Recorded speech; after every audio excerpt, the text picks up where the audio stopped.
दौंड तालुक्यातील केडगाव परिसरात बेकायदेशीर गर्भलिंग निदान होत असल्याची माहिती समोर आली आहे। एका कथित डॉक्टरकडून पोर्टेबल सोनोग्राफी मशीनद्वारे रुग्णाच्या घरी किंवा दलालांच्या मदतीने हा प्रकार सुरू असल्याचा आरोप स्थानिक नागरिकांनी केला। या तपासणीसाठी तब्बल 35 ते 50 हजार रुपये आकारले जात असल्याची धक्कादायक माहिती पुढे येते।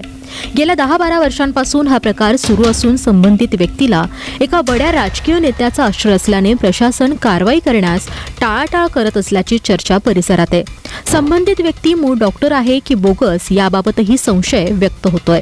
या डॉक्टरचे जाळे पुणे आणि अहमदनगर जिल्ह्यापर्यंत पसरले असून या बेकायदेशीर व्यवसायातून त्याने कोट्यावधींची मालमत्ता जमवल्याचा आरोपही होतोय।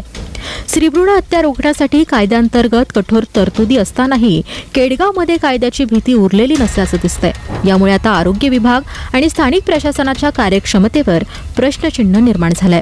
दरम्यान या संघटित रॅकेटची सखोल चौकशी करून दोषींवर कठोर कारवाई करावी आणि त्यांच्या आर्थिक व्यवहारांची तपासणी करावी अशी मागणी नागरिकांकडून जोर धरतीये। यावर आता आरोग्य विभाग आणि स्थानिक प्रशासन काय भूमिका घेणार याकडे सर्वांचं लक्ष लागलंय।